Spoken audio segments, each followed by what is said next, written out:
Good morning, my dear student. I am Animesh Rai from GSM Polytechnic. Last class আমি যেটা নিয়ে আলোচনা করেছিলাম সেটা হচ্ছে কি না share force and bending moment. তো আমরা ক ধরনের বিম দেখেছিলাম না, জেনারেলি আমরা 4 ধরনের বিম দেখেছিলাম। কি কি? Simply supported beam, cantilever beam, overhanging beam and fixed beam. ঠিক আছে। আর লোড কী কী দেখেছিলাম না, জেনারেলি আমরা 2 ধরনের লোড দেখেছিলাম। সেটা হচ্ছে একটা হচ্ছে পয়েন্ট লোড আর একটা হচ্ছে আমার ইউডিএল। ক্লিয়ার? ইউডিএলের ফুল ফর্ম কি না, ইউনিফর্মালি ডিস্ট্রিবিউটেড লোড। ওকে। তো আজকে আমরা যেটা শিখবো সেটা হচ্ছে deflection of beam and the subject is strength of material. Okay. আমি প্রথমে হচ্ছে ডিফ্লেকশন অফ বিম বলতে আমরা কী বুঝি? ডিফ্লেকশন বলতে না, ডিফ্লেক্ট কোনো একটা বিমের উপর যদি আমরা একটা লোড অ্যাপ্লাই করি তাহলে সেই বিমটার মধ্যে যে ডিফ্লেক্ট যেটা আমরা দেখতে পাবো সেটা হচ্ছে সেই বিমের ডিফ্লেকশন। ঠিক আছে। এই ডিফ্লেকশনটা জেনারেলি কার কার উপর ডিপেন্ড করে না, ডিফ্লেকশনটা জেনারেলি আমার বিমের ক্রস সেকশনের উপর ডিপেন্ড করে আর বেন্ডিং মোমেন্টের উপর ডিপেন্ড করে। ক্রস সেকশন কীরকম? যদি আমার ক্রস সেকশন বেশি হয়, মানে ক্রস সেকশন এরিয়া যদি বেশি হয় তাহলে ডিফ্লেকশন কম হবে, আর যদি ক্রস সেকশনের এরিয়া কম হয় তাহলে ডিফ্লেকশন বেশি হবে, মানে রিভার্স। ওকে। আর বেন্ডিং মোমেন্টে কি না, প্যারালাল কানেকশন মিনস না, বেন্ডিং মোমেন্ট যদি আমার বেশি হয় তাহলে ডিফ্লেকশন বেশি হবে, বেন্ডিং মোমেন্ট যদি কম হয় তাহলে ডিফ্লেকশন কম হবে। ক্লিয়ার? বাট নাও এডেজ আমরা যখন কোনো একটা বিমের ডিজাইন করি না, বিমের কী কী ক্রাইটেরিয়া চেক করি? একটা হচ্ছে স্ট্রেংথ আর একটা হচ্ছে স্টিফনেস। ওকে। এই দুটো জিনিস আমরা জেনারেলি চেক করে থাকি বিম। তো ডিফ্লেকশন অফ বিম আমাদেরকে জানতে গেলে বা দেখতে গেলে আমাদেরকে কিছু প্যারামিটার দেখতে হবে, বা কিছু প্যারামিটারের সাহায্যে আমরা সেই বিমটাকে চেক করতে পারবো। বা ডিফ্লেকশনের মানে যে ফর্মুলা দিয়ে আমরা যে মেথডে আমরা চেক করব সেই মেথডটা অ্যাডাপ্ট করতে হলে কিছু প্যারামিটার আমাদেরকে জানতে হবে। তো সেইগুলো আমরা আস্তে আস্তে জেনে নিই। ওকে। ফার্স্ট প্যারামিটার হচ্ছে কার্ভেচার অফ দ্য বেন্ডিং বিম। ঠিক আছে। কার্ভেচার অফ দ্য বেন্ডিং বিম বলতে না, কোনো একটা বিমের উপরে যদি আমি লোড ফেলি বা লোড দিই তাহলে কী হবে, বিমটা ডিফ্লেক্ট করবে। আমি ধরে নিলাম বিমটা যে শেপে ডিফ্লেক্ট করবে সেই শেপটা ধরে নিলাম আর্ক শেপে ডিফ্লেক্ট করবে। ওকে। আর্ক মিনস না, তার নির্দিষ্ট একটা রেডিয়াস থাকবে, তার নির্দিষ্ট একটা আর পয়েন্ট থাকবে, সেন্টার অফ আর্কের যে পয়েন্ট থাকে, আমরা যেমন আমি যদি একটা বৃত্ত দেখি, বৃত্তর কি একটা সেন্টার থাকে, তাহলে সেরকম আর্কের একটা যদি রেডিয়াস আমি পাই, তো সেই রেডিয়াসটা আমার যেখানে যে পয়েন্টে মিলিত হচ্ছে, মানে অনেকগুলো রেডিয়াস যে পয়েন্টে মিলিত হচ্ছে সেটাকে আমার সেন্টার পয়েন্ট বলছি। তাহলে তার মধ্যে একটা সেন্টার পয়েন্ট থাকবে, তাহলে সেই সেন্টার পয়েন্টের রেসপেক্টে আমার যদি বিম একটা আর্কের শেপ নেয় তাহলে আমি সেইটাকেই বলছি, সেই আর্কটাকেই বলছি কার্ভেচার অফ দ্য বেন্ডিং বিম। বোঝা গেল? দিয়ে দেখো আমি এখানে একটা দেখো একটা সার্কেল ড্র করেছি, সার্কেলের মধ্যে রেড কালারের একটা দেখো বিম বা আমি একটা লাইন ড্র করেছি, যেটাকে আমরা কি বলছি না বিম।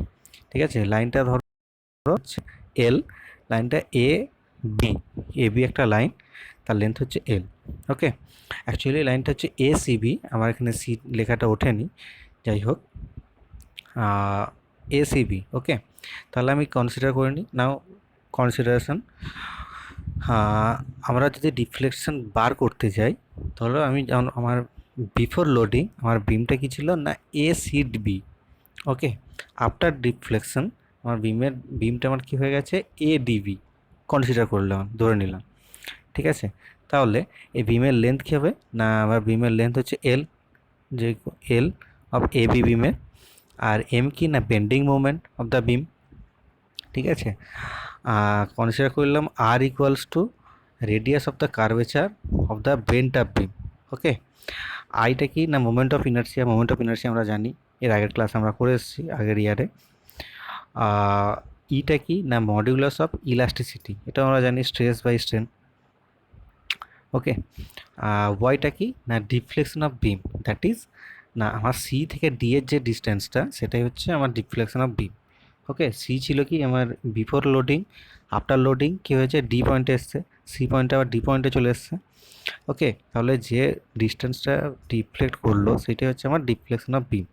ওকে, আই ধরে নিলাম slope of the beam, that is a পয়েন্টের থেকে যদি আমি একটা ট্যানজেন্ট ড্র করি তাহলে এই বিমের সঙ্গে যে ট্যানজেন্টের যে অ্যাঙ্গেলটা সেটা হচ্ছে আমার স্লোপ। সিমিলারলি বি থেকেও হবে, বি থেকে যদি আমি একটা ট্যানজেন্ট ড্র করি তাহলে বিম আর ওই ট্যানজেন্ট লাইনের যে অ্যাঙ্গেল সেটা হচ্ছে আমার স্লোপ, যেটাকে আমি ডিনোট করছি আই দিয়ে।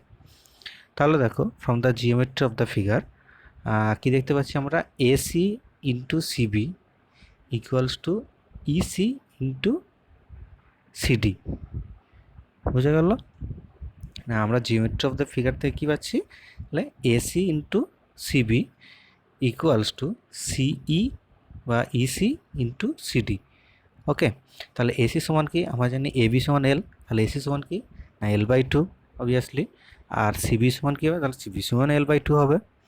ওকে, তাহলে L/2 into L/2 equals to 2r minus Y into Y.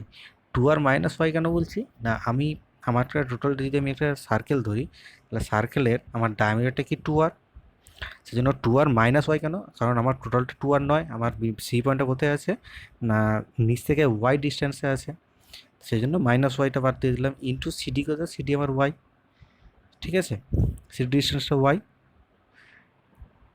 তাহলে কী হলো না L²/4 equals to 2RY minus Y square.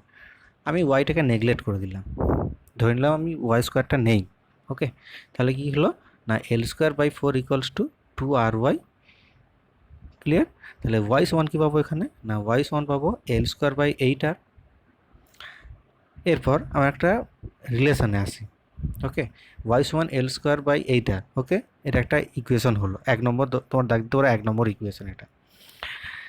Next আমরা একটা রিলেশনে আসি কি না M/I ইকুয়ালস টু E/R। আমার একটা রিলেশন ছিল, তোমাদেরকে আমি বলেছিলাম যখন মোমেন্ট অফ ইনার্সিয়া পড়ায়, M/R equals to E/R, sorry M/I equals to E/R equals to sigma by y. Okay, তাহলে সিগমা বাই ওয়াইটা আমি বাদ দিলাম, আমি এখন ধরে নিচ্ছি M/I ইকুয়ালস টু E/R। ওকে, তাহলে এখান থেকে আমি আর সমান কী পাবো, EI/M। ওকে, তাহলে ওয়াই সমান আমার যেটা বেরিয়েছিল L²/8R, তাহলে ওখানে যদি আমি আর এর ভ্যালুটা যদি EI/M বসাই তাহলে কী পাবো না L²/8EI। ওকে, না আবার ফিগারটাতে ফিরে এসো। From the geometry of the figure we find the slope of the beam I at A or B is also equal to angle AOC। ঠিক আছে, তাহলে আমরা এবার স্লোপটা বের করবো। আইটা কী বলেছিলাম, আমি স্লোপ বলেছিলাম। আইটা কোথা থেকে না কোন অ্যাঙ্গেল থেকে না এ পয়েন্ট থেকে একটা ট্যানজেন্ট ড্র করবো, বিমের সঙ্গে এই ট্যানজেন্টটার যে অ্যাঙ্গেল ক্রিয়েট করে সেটা হচ্ছে আই, মানে দ্যাট মিনস সেটাই আমার স্লোপ। সেটা বার তুলতে কী করতে হবে আমাকে, আমি ধরে নিলাম অ্যাঙ্গেল AOC। ওকে, তাহলে AOCর সাইন আই সমান কী হবে না, সাইন আই সমান AC/OA। ক্লিয়ার?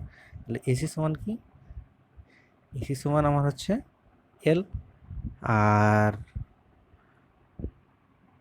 সরি এসি সমান কি L/2। ওকে, ইন্টু আর, আরটা কি আমার রেডিয়াস। ঠিক আছে, তাহলে কি হবে, তাহলে আই দেখছি একটা ভেরি স্মল অ্যাঙ্গেল, এখানে আমরা কি দেখছি আই এর একটা ভেরি স্মল অ্যাঙ্গেল, তাহলে sine I may be taken as to I, আমরা ধরে নিলাম sine I equals to I. Okay, তাহলে আই সমান কী হবে L/2R। আবার আমি আর এর জায়গায় আর এর ভ্যালুটা বসিয়ে দেবো, ভ্যালু কি না EI/M, তাহলে এই আর এর ভ্যালুটা বসিয়ে দিলাম, কী পাবো I into EI/M। Okay, that ml/2EI। ওকে, তাহলে আমরা কি এই এখান থেকে তাহলে আমরা টোটাল তিনটে ইকুয়েশন পেলাম। একটা কি না Y equals to L²/8R। Second equation কি না, সেকেন্ড ইকুয়েশন হচ্ছে I equals to L/2R। Third equation কি পেলাম না, থার্ড ইকুয়েশন পেলাম L/2R equals to L/2 into EI/M equals to ml/2EI। Okay, তিনটে ইকুয়েশন পেলাম। তাহলে আমি এখান থেকে বলতে পারি above the equation for deflection Y and slope I have been derived from the bending moment only. আমরা যা কিছু পেলাম ওগুলো সব বেন্ডিং মোমেন্ট থেকে, bending moment respect to bending moment থেকে পেলাম, ঠিক আছে। The effect of shear force has been neglected, আমরা এখানে শেয়ার ফোর্সের কোনো অ্যাপ্লিকেশন আমরা পেলাম না, তাই শেয়ার ফোর্সটা আমরা নেগলেক্ট করে দিলাম। নেক্সট কী বলছে, this is due to the reason that the effect of shear force is extremely small as compare to the effect of bending movement. Obviously আমরা শেয়ার ফোর্স দেখছি, শেয়ার ফোর্স থেকে bending মুভমেন্টের effect অনেক বেশি, share ফোর্সের effect অনেক কম, ঠিক আছে। নেক্সট পয়েন্ট কী বলছে, the next one, in actual practice, in actual practice